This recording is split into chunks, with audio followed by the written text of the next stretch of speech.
আয়াত ১০৪ قد جاءكم بصائر من ربكم فمن أبصر فلنفسه ومن عمي فعليها وما أنا عليكم بحفيظ অবশ্যই তোমাদের রবের কাছ থেকে তোমাদের কাছে চাক্ষুষ প্রমাণাদি এসেছে।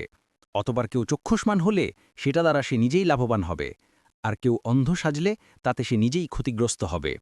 আর আমি তোমাদের উপর সংরক্ষক নই। তাফসীর ১ নং ফুটনোট।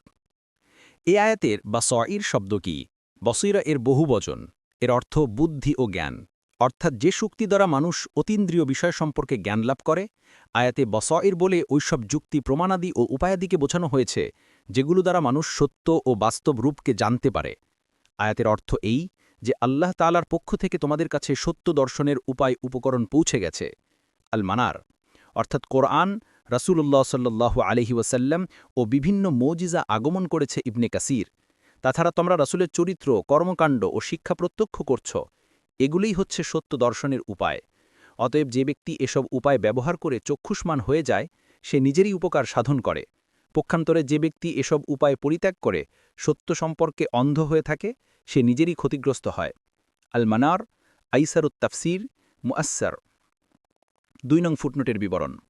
অর্থাৎ মানুষকে জবরদস্তিমূলকভাবে অশোভনীয় কাজ থেকে বিরত রাখা রাসূলুল্লাহ সাল্লাল্লাহু আলাইহি ওয়াসাল্লামের দায়িত্ব নয়, যেমন সংরক্ষকের দায়িত্ব।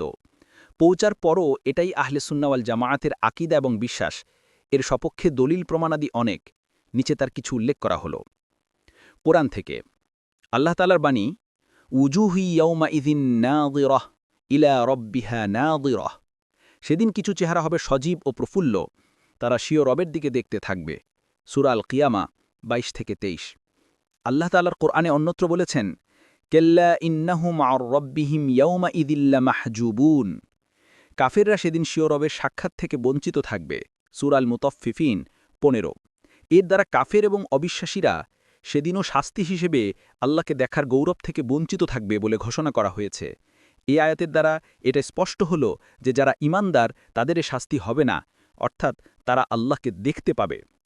আল্লাহ তাআলা বাণী, লিল্লাযীনা আহসানুল হুসনা ওয়া জিয়াদাহ। যারা সৎ কাজ করেছে তাদের জন্য রয়েছে জান্নাত, তদুপরি তার উপর রয়েছে কিছু বাড়তি। সূরা ইউনুস ২৬। এ আয়াতের তাফসিরে স্বয়ং রাসূলুল্লাহ সাল্লাল্লাহু আলাইহি ওয়াসাল্লাম থেকে সরাসরি আল্লাহকে দেখা বলে সহিভাবে বর্ণিত হয়েছে, যার আলোচনা পরবর্তী বর্ণনায় হাদিস থেকে আসছে।